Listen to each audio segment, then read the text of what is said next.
Mercoledì 4 giugno, San Quirino, vescovo e martire. È il 155esimo giorno dall'inizio dell'anno, ne mancano 210 al termine. Il sole sorge alle 5:23, tramonta alle 20:56, la luna si eleva alle 14:16, tramonta alle 2:08.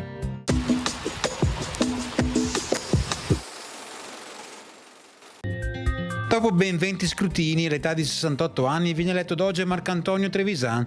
Il ritardo e l'incertezza sulla sua elezione erano dovute alla sua ben nota bontà d'animo e innocenza, venendo quindi ritenuto inadatto a ricoprire la massima carica della Repubblica in quei tempi difficili.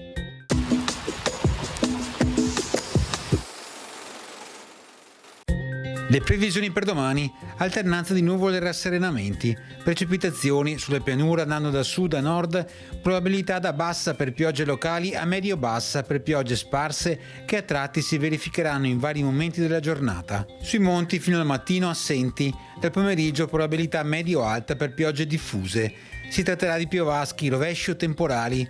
Temperature rispetto a mercoledì sulla pianura saranno senza variazioni di rilievo, sui monti in calo.